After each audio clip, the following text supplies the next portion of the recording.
Hello students, we are going to discuss gravitation, NEET, JEE, introductory problem solving, lecture number 3. This will be the last lecture of introductory problem solving. उसके बाद में we'll be going either to your tutorial sheet or your DC Pandey level 1. Okay, so it is a request to all the students कि ये सब जितने भी lectures हमने introductory के दिए हैं उसको revise करिए, so that you will be well versed with the whole synopsis, and then वो आप अपने आप आपको chapter आ जाएगा. So the last part which I am discussing today is gravitational potential energy. Gravitational potential energy is denoted by the letter U. अच्छा याद रहे, potential energy concept is introduced for potential energy concept is only introduced for conservative forces. याद है ना भाई, ये हमने कहाँ किया है? work energy power chapter में किया है. So potential energy वो concept है जो सिर्फ conservative forces के लिए बनाया गया है, non conservative forces friction viscosity के लिए नहीं बनाया गया. अच्छा, what is the formula which we have studied in work energy power? Minus of work done by conservative force is change in potential energy, minus of work done by conservative force is change in potential energy, and change in potential energy को हमेशा हम लोग लिखते हैं U final minus U initial से. So this can also be written as delta U, और delta U हमेशा याद रहे it is final minus initial. So U final minus U initial, ये फार्मूला याद रखना. अच्छा, वर्क डन का माइनस तो माइनस आएगा. वर्क डन का general formula is integration of F bar dot d r bar, F bar dot d r bar, U final minus U initial. Okay, अच्छा suppose potential energy का definition is defined as work done in bringing a unit mass from infinity to any given point. Infinity to any given point. तो अगर infinity पे हम लोग है तो can anyone tell me how much is the initial potential energy? आप कहेंगे infinity, जब आर इन्फिनिटी होता है सो पोटेंशियल एनर्जी उस पॉइंट पे जीरो होता है. ये चीज याद रखिए, जब आर इन्फिनिटी होगा, जब आर इन्फिनिटी होगा तो उसका इनिशियल पॉइंट का एनर्जी कितना रहेगा? जीरो. ये क्या हो जाएगा? You final. यू फाइनल को यू लिखते हैं minus zero, that is you only. तो अगर आप इन्फिनिटी से आर तक जा रहे हो तो minus of integration of infinity to r F bar dot d r bar will become U, because U initial will become equal to what sir? Zero. ये चीज जीरो हो जाएगी. Getting it? तो यू फाइनल को U पकड़ते हैं. Getting it? तो ये फॉर्मूला याद रहे सबके पास. Okay, please remember. बोलो. अच्छा, सिमिलरली अगर आपको work done by conservative force नहीं पूछा, आपको पूछा है work done by external agent. क्या पूछा है बेटा? Work done by conservative force नहीं, work done by external agent. तो इधर माइनस साइन निकाल देना है, it will become U final minus U initial, मतलब it will be only delta U. Okay, तो अगर एक्सटर्नल एजेंट की बात आ रही है तो will be you final minus U initial, और कंजर्वेटिव फोर्स की बात आ रही है तो माइनस साइन आपको पुट करना है. क्लियर है? ये कॉन्सेप्ट हमने आपको वर्क एनर्जी पावर में भी सिखाया था. Please remember this thing. अब नेक्स्ट कॉन्सेप्ट की तरफ आता है, gravitational potential energy between two particles. So there are two particles m1 m2 separated by a distance of r. I know gravitational force के कारण एक दूसरे को खींचेंगे. So gravitational force, you know the formula for gravitational force is gmn by r square. The potential energy, or I can say the gravitational potential energy between the two masses will become minus g m1 m2 by r. G is gravitational constant 6.67 minus 11 m1 m2 by r. ये याद रहे. So gravitational potential between two point masses will become minus g m1 m2 by r. Minus sign indicates it is the force of attraction. अगर यहाँ पे plus sign होता तो it is the force of repulsion. वो electrostatics में आएगा. इधर minus sign ही रहेगा. Always remember in gravitation potential energy is dealt with a minus sign. आगे gravitational potential energy of a body on the earth surface. Suppose एक body है छोटो m, अर्थ के सरफेस पे पड़ा हुआ है. अर्थ का क्या स्पेसिफिकेशन होता है? बड़ा m and बड़ा r. So can anyone tell me what will be the formula? Consider this them to be 2 point masses. इसका मास किधर concentrated है? सेंटर में. तो what will be the formula? minus g m1 m2 by r, but m1 is m, m2 is small m, and the distance between center to center is capital R. तो याद रखना, अगर एक body earth के surface पर है तो potential energy, gravitational potential energy between them is minus g mm by r, बड़ो r, minus g mm by capital R on the earth surface. Clear है? अच्छा, अब आगे बढ़ते हैं, difference in gravitational potential energy. Suppose यही मास जो इधर पड़ा हुआ था इनिशियल केस में, इसको हाइट h ऊपर लेकर जाता है, तो डिस्टेंस हाइट h अगर ऊपर लेके जाएगी तो distance will become h plus r, will become small r। Always remember in gravitation chapter small r is equal to r plus h, याद है ना आपको?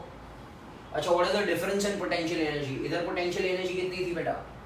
इधर पोटेंशियल एनर्जी वाज, आपको याद है, minus GMM by capital R, this is initial. अच्छा, इधर पोटेंशियल एनर्जी कितनी रहेगी बेटा? माइनस GMM बाय छोटो r, by छोटो r is r plus h। I all understanding, I all understanding, I all understanding। Difference in potential energy will become U final minus U initial, U final minus U initial will become minus GMM by r plus h minus of minus GMM by r। तो इसको जब हमने solve किया, आपने वो lectures देखे रहेंगे जिसमें हमने सब डेरिवेशन किया था, जब ये हमने सॉल्व किया है तो आपको ये शॉर्टकट फार्मूला आएगा that the change in potential energy is mgh 1 plus h by r। ध्यान रहे ये कैपिटल G है और ये छोटा g है। How to convert capital G into small g? G is gm by r square, याद है ना भाई?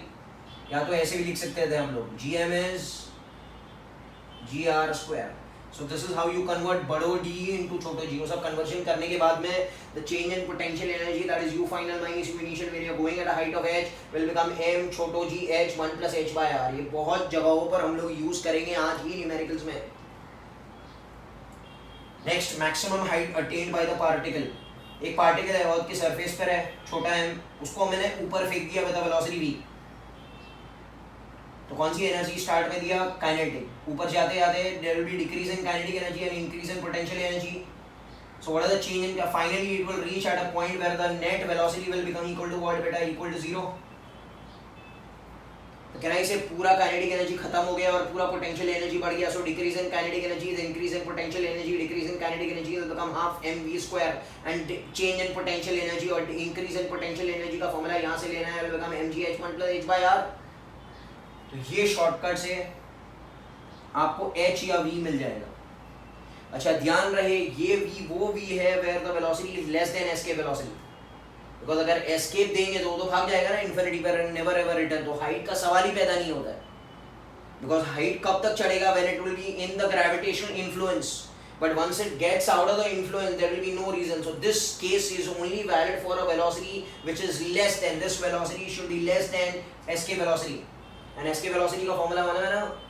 क्या है भाई? अंडर रूट, ये डिस्कस करेंगे, 2gm by capital R and it comes up to 11.2 kilometre पर सेकेंड। याद आ रहा है कुछ?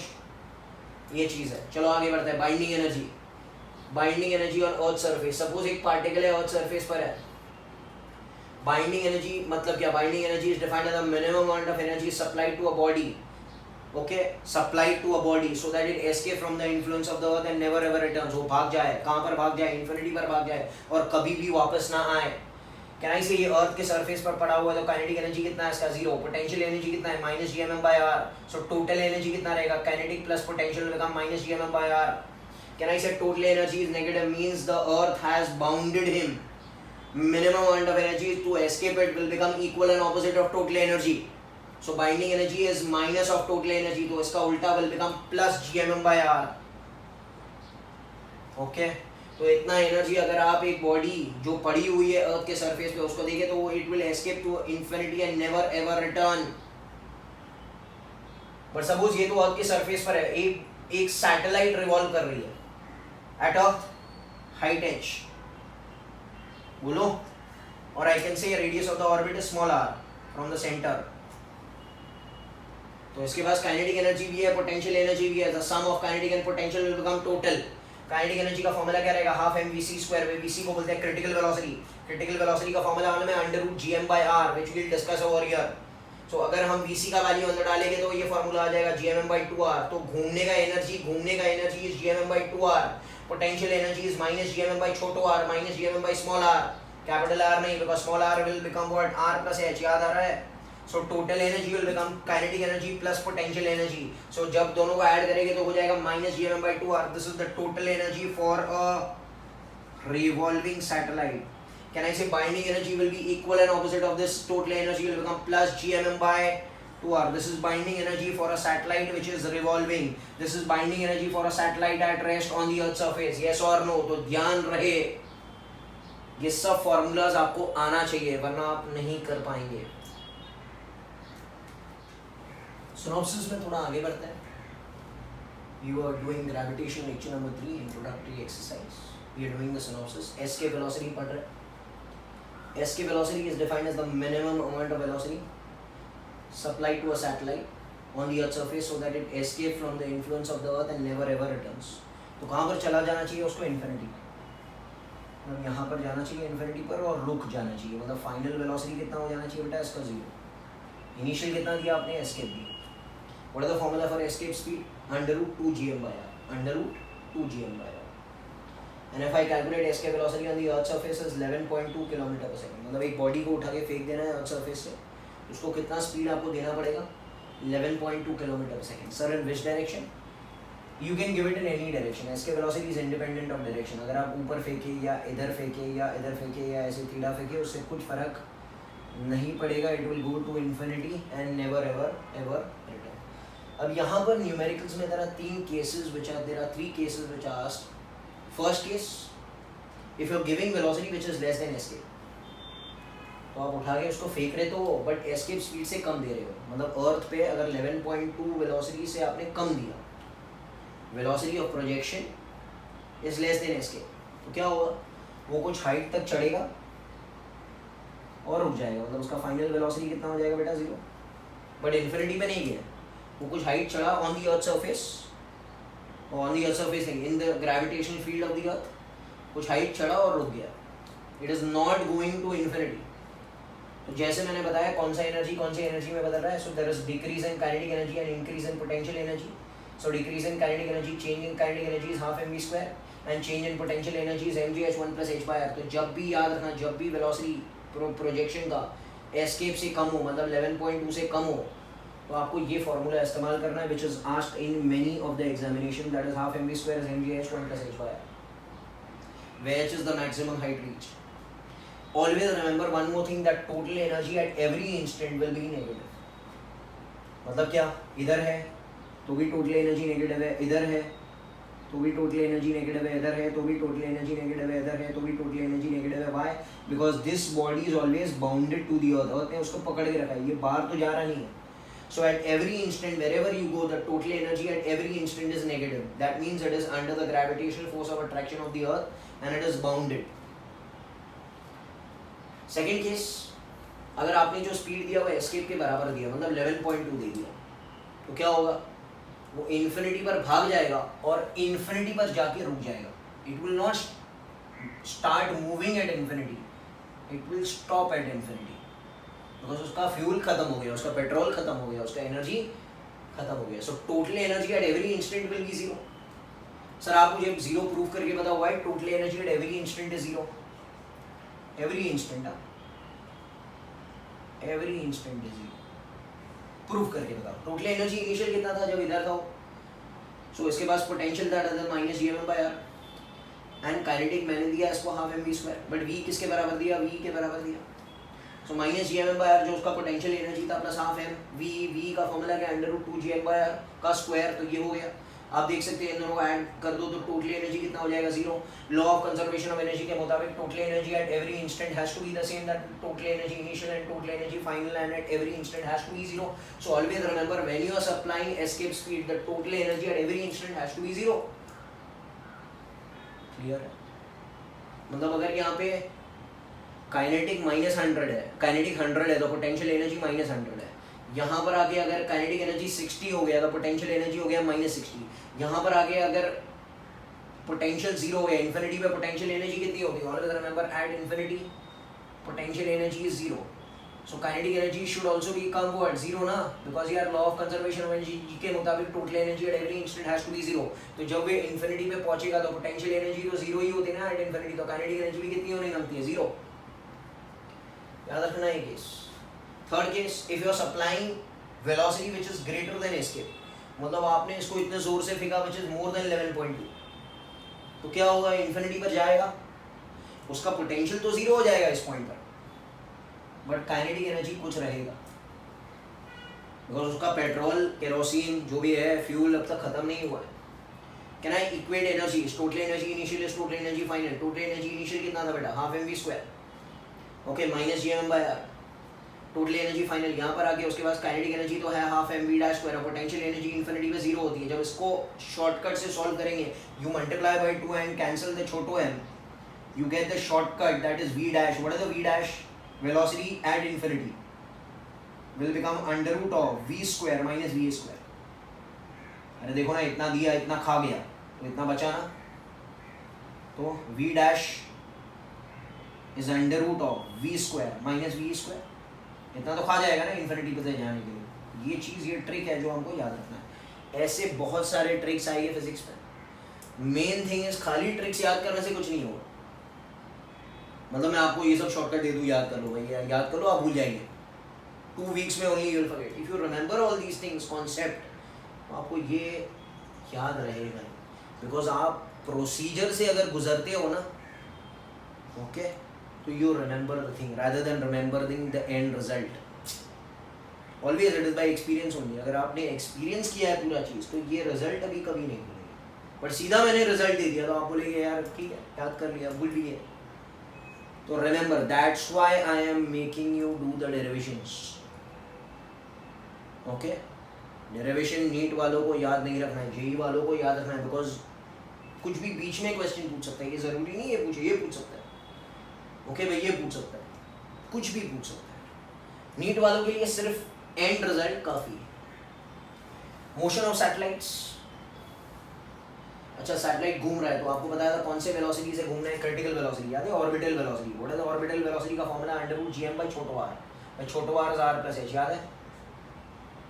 ये डेरिवेशन हमने किया है. ओके, ये सब किया है डेरिवेशन. अच्छा, जीएम क्या है?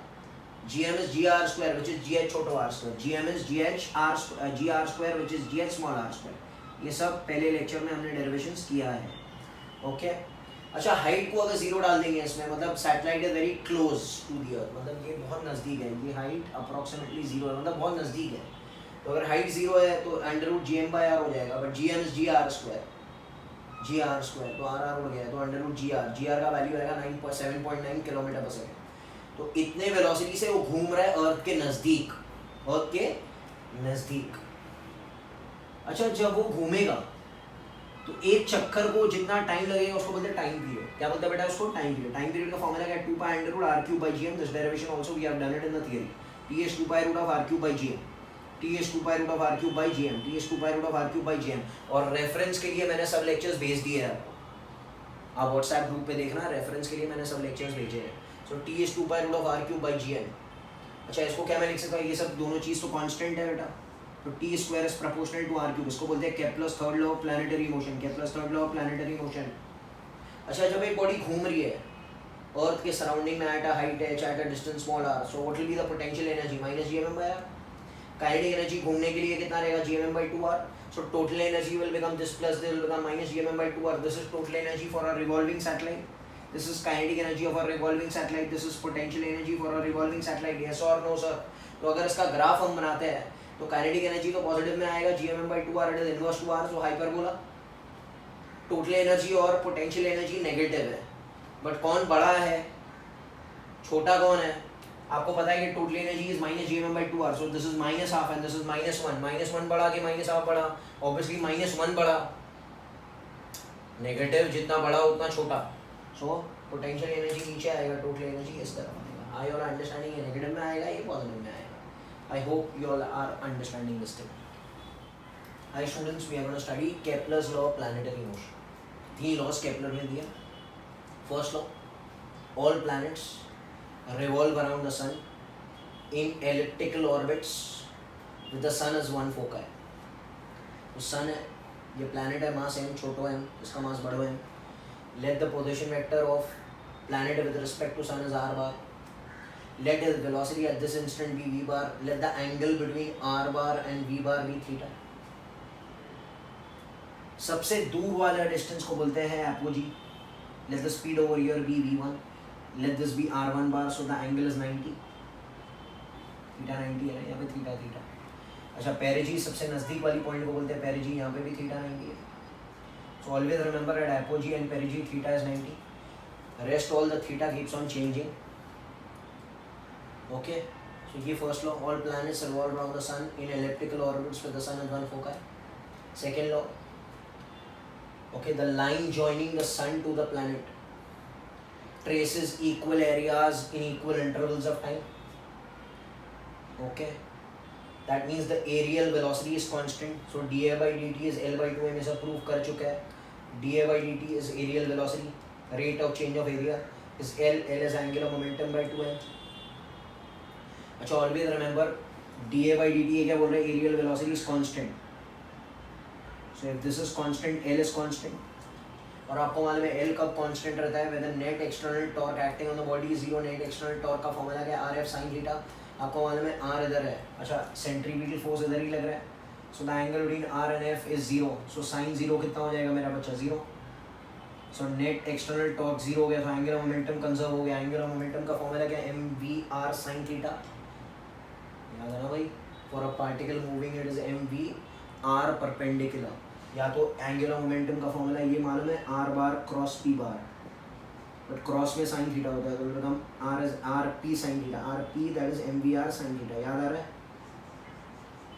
So can I say initial angular momentum as final angular momentum? That means m1 v1 r1 sin theta 1 is equal to m2 v2 r2 sin theta 2.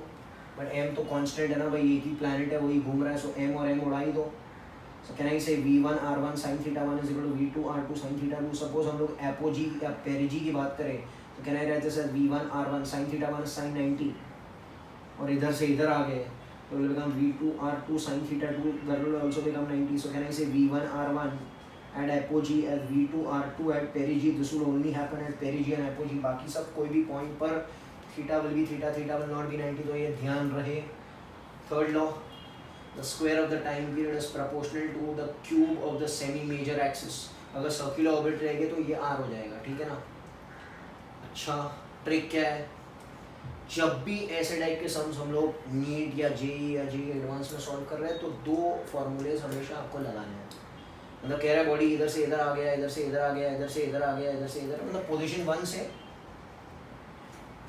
से इधर था, इधर आ गया. बोलो, पोजीशन 2 पर आ गया. ओके, तो क्या चेंज हुआ बेटा, थीटा चेंज हो गया, देख सकते हो आप लोग, थीटा ये चेंज हो गया. So can I apply law of conservation of angular momentum, because net torque इधर भी 0 है, इधर भी 0 है. So can I say v1 r1 sin theta 1 is equal to v2 r2 sin theta 2. या perigee apogee perigee पे जा रहा है. So can I say v1 r1 sin 90 is v2 r2 sin 90. और क्या सीन है, और हमको मालूम है it is moving under the action of conservative force, that is gravitational force. So total energy is always remaining the same. That will total energy over here and here will be the same. इसका total energy क्या, minus g1 by r, that is potential energy plus kinetic energy will become half mv square. और यहाँ पर हो जाएगा minus g1 by r2, this is r1, this is r2, minus g1 by r2 is half mv2 square. तो यहाँ पर जब sums आएंगे आपको ये दोनों मिलाकर सॉल्व करना है, ताकि आपको समझ में आएगा क्या हो रहा है. आई ऑल अंडरस्टैंडिंग. अच्छा, what is the geostationary satellite? एक सैटेलाइट ये अर्थ है, एक सैटेलाइट जो इक्वेटोरियल प्लेन में चल रहा है, जिसका टाइम पीरियड अर्थ के बराबर है 24 आवर्स. मतलब ये सैटेलाइट के रेवोल्यूशन का time is same as earth के रोटेशन का टाइम. ओके, और ये वही सेंस में घूम रहा है जो अर्थ रोटेट कर रहा है. मतलब earth is also rotating from west to east and this is also revoluting from west to east. It is revoluting in the equatorial plane, so it will always be seen overhead. The relative time period for both of them moving in the same direction is t1 t2 upon t1 minus t2. ये पहले कर चुके हैं. और अगर opposite direction में घूमेगा तो it is t1 t2 upon t1 plus t2. But t1 t2 same है, आप देख सकते हैं अर्थ का टाइम पीरियड और इसका टाइम पीरियड सेम है. सो विल बिकम 0, ये 0 इन्फिनिटी हो जाएगा. इन्फिनिटी मतलब it is always appearing to be at rest with respect to the earth. So it is called as geostationary satellite. कितने हाइट पर revolve करना है, 36,000, क्योंकि तभी ही हाइट पर जब आप 36,000 पे रखेंगे तो टाइम पीरियड 24 आवर्स आएगा. और कितना छोटा r हो जाएगा, that is r plus it will become 42,400, because इसके अंदर 6,400 जोड़ देंगे तो ये आ जाएगा. अब सब एक्स्ट्रा पॉइंट्स अगर आपको याद रखना है तो आप याद रखो, नहीं याद रखना है तो नहीं याद. ये प्रूफ कर चुके हैं हम लोग पहले लेक्चर्स में. f is proportional to r raised to n. So time period will be proportional to r raise to n + 1 divide by 2. मतलब सपोज आपको ऐसे दिया है f is proportional to r raise to -2, n का value 2 है ना, तो time period कितना हो जाएगा r raise to 2 + 1 divide by 2, that is 3/2. समझ में आ रहा है क्या? r is proportional to this much. Clear है? वैसे ही f is proportional to r raise to n. अब यहाँ पर f should be proportional to r². देखिए माइनस साइन नहीं है, so time period will be proportional to r raise to 1 - 2 divide by 2, that is कितना -r. वैसे ही potential energy का प्रोपोर्शनलिटी साइन दिया हुआ है. Potential energy is proportional to r raise to n, so time period will be proportional to r raise to 2 - n divide by 2. ये आपको याद रखना है तो याद रखें, नहीं याद रखना है तो भी आप प्रूव कर सकते हो, कोई बड़ी बात नहीं. सो this is all synopsis of gravitation introductory exercise. अब हम कुछ न्यूमेरिकल्स करेंगे ताकि आपको पूरा आइडिया आ जाए. So we'll see some questions based on potential energy of a system. एक इक्विलैटरल ट्रायंगल आपको दिया गया है, साइड इज ए नहीं है, 3 masses are located at the vertexes. कह रहा है calculate potential energy of the system. So सबसे पहले पोटेंशियल एनर्जी, अगर हमने 2 masses देखे हैं m1 और m2, हमको मालूम है potential energy of the system is -gmm by, याद आ रहा है? तो यहाँ पर कितना है आप देख सकते हैं, सब m है. कह रहे हैं m1 m2 और m3. सबसे पहले आपको देखना है कितने जोड़ियां बनेगी, कितने पेयर्स बनेंगे. तो always remember number of pairs का फॉर्मूला रहेगा n × n - 1 डिवाइड बाय 2. तो ऐसे कितने आएंगे? n कितना है, नंबर ऑफ मासेस कितने हैं, 3 है, 3 - 1 ये कैंसिल हो गया. सो कितने पेयर्स आएंगे बेटा? 3 पेयर्स आएंगे. मतलब 3 ऐसी जोड़ी आएगी. किसके साथ? हम देखते हैं potential energy of the system कितना हो जाएगा, -g m1 m2 bye a. याद रहे सबका m है, ये m वो एंड में जोड़ देंगे. m1 m2 हो गया, m1 m3 के साथ -g m1 m3 by a. ये दूसरी जोड़ी खत्म. तीसरी जोड़ी कौन सी रहेगी आप बता सकते हैं? -g m2 m3 by a. अच्छा हमको मालूम है क्या, mm सबका सेम है, तो ये कितना हो जाएगा मेरा बच्चा? माइनस ये 3 हो गए, तो -3gm² by, we'll get this answer also. Understand what's happening? ये कर सकते हैं हम लोग जोड़ियाँ बना के. You will get the resultant answer. अच्छा ये स्क्वायर हो तो भी चलेगा, आप स्क्वायर के लिए भी ट्राई कर सकते हो. अब एक थोड़ा अच्छा वाला क्वेश्चन करते हैं. कह रहा है क्यूब है mm कितने m रहेंगे? 8. और साइड a है, ये a है, ये भी a है, ये भी a है. आपको पता ही रहेगा क्यूब में. अच्छा शॉर्ट डायगोनल का साइड कितना रहेगा बेटा? √2a. एंड लॉन्गेस्ट डायगोनल का साइड कितना रहेगा बेटा? √3 है. आपको पता है ना ये. वन फेस डायगोनल जो होगा उसका होगा √2a. अरे यार ऐसे मत करो. ये डायगोनल कितना रहेगा? √2a. और ये वाला डायगोनल कितना रहेगा? √3. समझ में आ रहा है? अच्छा मैं एक काम करता हूँ, इसको नाम दे दूँगा m1 m2 m3 m4 5 6 7 8. याद रहे सब m, all m's are m only. हाँ भाई, m all is m. तो m1 भी m, m2 भी m, आप समझ गए रहेंगे. अच्छा इसमें सॉल्व करते बैठेंगे तो नंबर ऑफ पेयर्स कितने आने वाले? चलो बताओ. Number of pairs will be n × n - 1 divide by 2. n कितने? 8 है. 8 × 7 डिवाइड बाय 2, तो 28 पेयर्स आएंगे. अच्छा ये सब करते कौन बैठेगा? मतलब आप इसके साथ निकालो, आप इसके साथ, फिर इसके साथ, फिर ये सब कौन करते बैठेगा? तो एक ट्रिक है जो सब में चलेगा. करना ऐसे ही है, सबकी जोड़ियां बनानी है. ओके, बट मैं आपको एक ट्रिक देता हूँ. ट्रिक है potential energy of the system will be n/2 energy of any one mass.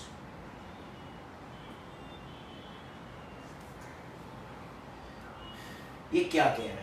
n कितना है नंबर? पूरा आंसर मिल रहा है ट्रिक के साथ. n कितना है? 8 है. 8 मास है. 8/2 4. एनर्जी ऑफ वन मास मतलब m1 का एनर्जी. खाली m1 की तरफ देखो. m1 किन किन से जुड़ा हुआ है उसका एनर्जी निकालो और इसको मल्टीप्लाई कर दो, सीधा आंसर मिल जाएगा। तो m1 m2 के साथ minus G m1 m2 bye, ये बोलो सब m है वो बाद में डालते हैं। m1 और m4 जुड़ा हुआ है minus G m1 m4 bye, खाली इसको देखो यार, आपका आंख है ना इधर रखो, ये इसके साथ जुड़ा हुआ है minus G m1 m2 by minus G m1 m4 by. अच्छा m1 और किससे जुड़ा हुआ है मेरा बच्चा, m1 और किससे जुड़ा हुआ है, m5 से जुड़ा हुआ है, दिख रहा है? यस और नो? अरे भाई दिख रहा है कि नहीं, आप लोग को समझ में आ रहा है बात? Okay, so it will be minus G m1 m5 by, getting it? ये तो हो चुका है, ये ए ये का सब काम हो चुका है, ठीक है। अब आगे बढ़ते हैं, चलो चलो फटाफट, चलो बताओ। तो ए के साथ काम खत्म, मैं फिर से यहाँ पर लिख देता हूँ ताकि आपको समझ में आएगा। It will become 8/2 minus G m1 m2 by minus G m1 m4 by, वही लिख रहा हूँ यार, m1 m2 m1 m4 minus G m1 m5 bye, ये तो हो चुका, ये मैं रब कर देता हूँ, ठीक है, ये आसानी रहेगी, गिरेंगे ना व्हाट्सएप में। अच्छा चलो दूसरे पे आते हैं। कैन आई से it will be minus m1 की तरफ देखो और किसके साथ में जुड़ा हुआ है, ये हो चुका है, ये हो चुका है, ये हो चुका है, अब इसके साथ minus G m1 m8 bye √2 है। अरे देखो यार, minus G m1 m3 bye again √2 है। सर हमको कुछ पल्ले ही पड़ रहा नहीं है, minus G m1 m6 bye √2 है। सर √2a वाले मैंने उड़ा दिया, √2a मतलब shortest diagonal, one face diagonal, तो √2a m1 m3 m1 m8 m1 m6, सो तीन जोड़ियां m1 की हो चुकी। अब और m1 m8 m1 m5 m1 m6 और कुछ नहीं है। अच्छा और बाकी है, लॉन्गेस्ट डायगोनल बाकी है, माइनस जी m1 m7, ये आगे फेस ये पीछे फेस बाय √3 है। देखो ये √3 है। अरे भैया समझ में आ रहा है आप लोग को, ये एक ही है ना, दूसरा कोई है क्या लॉन्गेस्ट डायगोनल इसके साथ, ये तो शॉर्ट टेस्ट है। तो ये हो चुका। अब देखो ये हो गया 4 minus G m square by a minus G m square by a minus G m square minus 3 G m square by, ये हो जाएगा minus 3 G m square by √2 है minus G m square by √3 है। Clear है? तो ये हो जाएगा minus 12 G m square by minus 12 G m square by √2 है minus 4 G m square by √3 है। ये आंसर है, इसको और भी सॉल्व आप कर सकते हो। This will be the resultant answer. I hope. What is the trick? This is the trick. आप एक की तरफ देखो, उसको सबसे जुड़े हुए एनर्जी निकाल लो और n/2 कर दो उसका. So this will be the trick which is used in your IIT sums also. Okay, you'll be able to do it. We're doing some more numericals. कह रहे हैं अर्थ है, मास है, रेडियस है, बॉडी इधर है on the earth surface. So initial potential energy कितना रहेगा? अरे बताओ यार, minus G M M by capital R. इसको इधर से हाइट ऑफ 2r पे लिखेंगे, इनिशियल से फाइनल. तो पोटेंशियल एनर्जी कितना हो गया? Minus G M M by R plus H. कितना हो गया? आर प्लस एच मतलब क्या? 2r प्लस आर मतलब 3r. पोटेंशियल एनर्जी पहले इतना था. This was potential energy initial and this was potential energy final. पूछ रहा है what is the work done? Work done is what? Change in potential energy will become P final minus P initial will become minus G M M by 3r minus of minus G M M by R. तो G M M तो common आ गया, आर भी common आ गया, 1 minus 1/3 is 2/3, so become 2/3 of G M M by, समझ में आ रहा है क्या? अच्छा जी एम को जी आर स्क्वायर भी लिख सकते हैं बेटा, so 2/3 of G are square M R, ये कट गया ये कट गया, तो क्या आ गया 2/3 ऑफ एम जी आर। ये कर सकते हैं, या तो इसी की जगह पर आप शॉर्टकट फार्मूला लगा सकते हैं। What is the shortcut formula बेटा? Work done is change in potential energy is M G H 1 + h पर, h की जगह 2r डाल दो तो become M G 2r 1 + 2r by r। देखो 2/3 of, so this is how you solve. ये conventional method है, मेथड 1, और ये मेथड 2 जो हमने ट्रिक डिराइव किया था आपको आने। I hope you all are understanding this is for this. ठीक है, कॉपी कर लिया? ठीक है, I rub this, will go to the next. Clear है? ये चीज़ आप लोग को कॉपी कर लेना दोनों मेथड से। अब क्वेश्चन नंबर 2 क्या कह रहे हैं? Body is situated on the earth's surface. I throw it with a velocity of 4 km/s. Is it less than escape? Yes. So solution बोलेगा velocity of projection is less than escape speed. कौन सा formula? Change in potential energy is change in kinetic energy. Find करना है maximum height कितना चढ़ा और रुक गया। So M G H 1 + h/r इज हाफ एम वी स्क्वायर। ये उड़ गया ये उड़ गया, तो h तो निकाल सकते हो ना, v तो मालूम है। अच्छा यहाँ से आप h निकाल लो, this will be the maximum height and what will be the value of r? r तो मालूम है ना, that is 6400। That is the radius. तो ये तो सर सिंपल सम। थर्ड वाला क्वेश्चन क्या कह रहा है? थर्ड वाला क्वेश्चन कह रहा है कि there are in space there are two masses m1 and m2। m1 is 20 kg, m2 is 10 kg, separated by distance of 1 meter। आपको मालूम है कि इसको छोड़ देंगे तो there will be a gravitational force between them। They were released from rest, so initially they were at rest। gravitational force act करेगा, जब gravitational force act करेगा तो दोनों का accelerate करेगा, दोनों का accelerate करेगा तो दोनों का velocity बढ़ेगा। आपको पूछा है what is their velocities when they are separated by 0.5 meter। पहले 1 मीटर पे थे, फिर 0.5 मीटर पे कितना velocity होगा? initial velocity 0 है। सबसे पहले can I say there is an internal force, so net external force तो 0 है। So initial momentum of the system is equal to final momentum। So initial momentum तो 0 है। अरे कुछ है ही नहीं ना momentum, मूव थोड़ी हो रहा है। स्टार्ट में इनिशियल है, फाइनल में क्या हो जाएगा? फाइनल में this will B 20v1 minus 10v2 because उल्टी डायरेक्शन है। बोलो, सो 20v1 is equal to 10v2। ये उड़ गया तो v1 विल बी और v2 will become twice v1। ये इक्वेशन 1 मिला। बोलो, तो initial momentum is equal to final momentum because it is like bullet and gun ना बेटा। अच्छा, can I use law of conservation of energy? Total energy initial is total energy final. Initial energy कौन सी है? Potential है ना, minus G M M by are. Kinetic तो 0 है स्टार्ट में, कुछ है ही नहीं velocity. Finally minus G M M by R. बोलो। अच्छा एक काम करता हूँ, इधर लिख लेता हूँ, जगह नहीं है, स्टॉप कर देता हूँ। ये तो एक इक्वेशन मिला, फिर से करते हैं। Total energy initial is equal to total energy final. Total energy, kinetic तो 0 है ना स्टार्ट में, इनके पास कोई काइनेटिक एनर्जी नहीं है बिकॉज इसका वेलोसिटी भी 0 है, इनिशियल इसका भी वेलोसिटी 0 है because they are starting from rest. Potential energy is minus G m1 m2 by r, r is 1।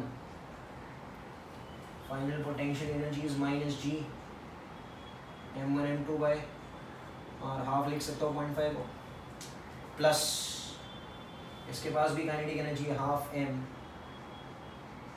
v1 square plus half m v2 square. अरे बोलो ना, ये देखो ये हो जाएगा -200/1। और ये हो जाएगा -400, तो ये उधर जाएगा, तो ये हो जाएगा 400G -200G, it will become half 20V1 square plus half 10V2 square. ये तो कर सकते हैं ना बेटा, ये कितना हो जाएगा 200G is equal to 10V1 square plus 5V2 square. G का वैल्यू तो मालूम है ना आपको, या G में छोड़ दो आंसर, V1 और V2, this is equation number 2. इसको और इसको सॉल्व करो, you will get the resultant answer of V1 and V2. I hope you all have understood this thing. Okay students, now we are going to do the next sum. कह रहा है kinetic energy is plus E naught, potential energy is minus E naught by 2. Will the particle go to infinity? So total energy is Ke plus P. Ke is E naught minus E naught by 2. So total energy will be E naught by 2. I know total energy is positive. Total energy positive मतलब it will escape the Earth's field, gravitation. मैंने आपसे कहा था ना total energy 3 type बताई थी. Total energy अगर negative है तो it is bounded. Total energy 0 है तो it will go to infinity and stop. Total energy अगर पॉजिटिव है तो it will go to infinity and move with some velocity V dash. याद है ना V डैश हमने निकाला था, V डैश का फॉर्मूला याद है, √v² माइनस v² निकाला था अभी थोड़ी देर पहले मैंने. ये तीनों चीज़ें, बट ये केस आ रहा है यहाँ पर, दिस इज द केस यहाँ पर. तो this is the A point. Yes it will go to infinity. Second, at some height kinetic energy is 0.6 E. So potential energy कितना है? हाँ तो इजी तो है, हमको मालूम है total energy is 0.5 at any instant. अरे E0/2 मतलब 0.5 E0. काइनेटिक एनर्जी कितनी है? 0.6. सो potential energy will be total energy minus kinetic energy. यार दो this plus this is this ना. टोटल कितनी है? 0.5 E0 minus 0.6 E0 minus 0.1 E0. मतलब क्या अब तक वो अर्थ के इन्फ्लुएंस को पार नहीं किया, अर्थ के इन्फ्लुएंस में ही है. उस पोटेंशियल एनर्जी नेगेटिव है, जाना है इन्फिनिटी पर, बट पोटेंशियल एनर्जी जब तक 0 नहीं बनता है तब तक वो अर्थ के इन्फ्लुएंस में ही रहेगा. तो इस इंस्टेंट पर, इस हाइट पर वो अर्थ के इन्फ्लुएंस में ही. See, if the particle goes to infinity, potential energy 0 हो जाएगा. सो टोटल एनर्जी Ke के बराबर हो जाएगा. सो Ke किसके बराबर हो जाएगा? कितना हो जाएगा? 0.5. I hope you all have understood this kind of question. Which is the next question. कह रहा है radius of the first orbit is r. एक सैटेलाइट है जो घूम रहा है, उसका ऑर्बिट का radius is r. There is another orbit whose radius is 2r. एक सैटेलाइट r रेडियस की ऑर्बिट में घूम रहा है, दूसरी वाली 2r रेडियस ऑफ ऑर्बिट में घूम रहा है. Find the ratio of the time period. I know Kepler's third law T² is proportional to r³. So T1/T2 will be proportional to r1/r2 raised to 3/2. ये T1/T2 will become equal to आ जाएगा यहाँ पर. Proportionality तो वैसे ही उड़ जाएगा. r1 is r/2r raised to 3/2. ये हो गया 2. 2 क्यूब होता है 8. 8 का रूट होता है 2√2. So it will become 1/2√2. समझ में आ रहा है क्या? अच्छा ठीक है, ये हो गया. सेकेंड वाला पढ़ते हैं हम लोग. क्वेश्चन क्या कह रहा है? क्वेश्चन कह रहा है दो सैटेलाइट है, एक इतने हाइट पे घूम रहा है, तो ये दूसरे वाला इतने हाइट पे घूम रहा है. ये कितने हाइट पे घूम रहा है? 2r. अच्छा हाइट क्या होता है ये और था ना, क्या है ये हाइट है. So distance always remember is छोटो r. Distance is not h because we are interested in distance from center to center यार. सो पहले वाले का छोटा r कितना हो जाएगा? r plus h, that is 3r. दूसरे वाले का छोटा r will become r plus h2.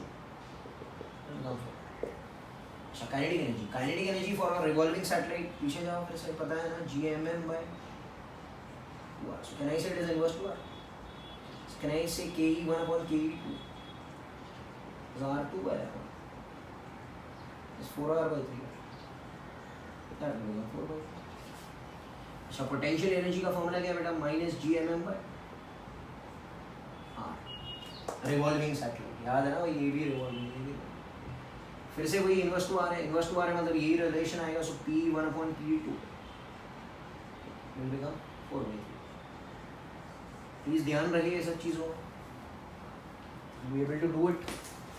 अब एक लास्ट क्वेश्चन करते हैं इसके बाद में नेक्स्ट वीक से I will be sending you lectures on tutorial sheet 1 and tutorial sheet 2 and DC Pandey level 1 objective and subjective आप लोगों को देख लेना. सो नेक्स्ट वीक हम लोग ग्रेविटेशन खत्म करते हैं फिर उसके डाउट्स होंगे. Okay next week I will be starting with current electricity chapter. एक बहुत इंपॉर्टेंट चैप्टर है. सो 3 हफ्ते हम लोग करंट चलाएंगे फिर लॉकडाउन खुल गया तो ठीक है वरना we can go to electrostatics then EMI and then all the paper 2 chapters which are there. DC Pandey का 3rd book and 4th book हम लोग सॉल्व करेंगे. देखते हैं शुरू करते हैं. ये लास्ट वाला क्वेश्चन मैं आपको बताऊंगा क्या हो रहा है. मास एंड रेडियस सपोज एक सैटेलाइट इधर घूम रहा है कितने हाइट पर मैं कह सकता हूँ हाइट इज R सपोज इधर घूम रहा था. अब मुझे इसको इस सैटेलाइट को उठा के इधर रख दिया. हाँ बेटा कितने हाइट पर this height let it be 2R on the surface तो इधर रखते हैं पोजीशन 1 से पोजीशन 2 पे लेके.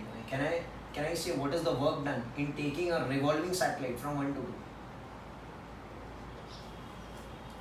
समझ में आ रहा है क्या?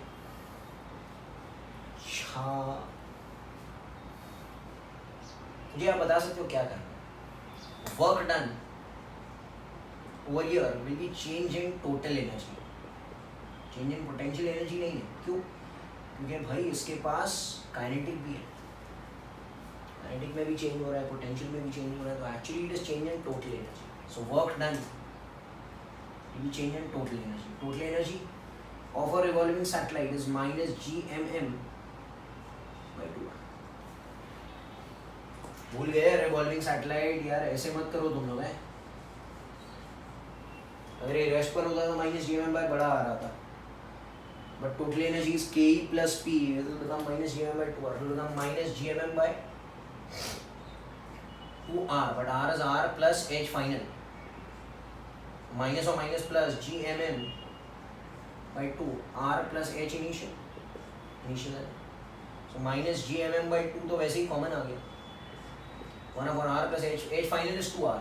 तो R plus 3R हो गया.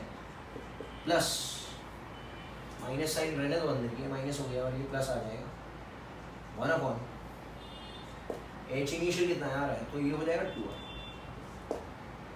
ये हो जाएगा GMM/2. क्या है यार ये कितना हो जाएगा देख सकते हो. इसमें भी R भी बाहर निकाल दिया तो become half -1/3. So GMM/2R will become 6. Yes or no? हो जाएगा 3 - 2. So ये हो जाएगा GMM/12. अच्छा इसको छोटा g में चाहिए तो GM is GR². ऐसे ही उड़ गया तो work done will be mgr/12.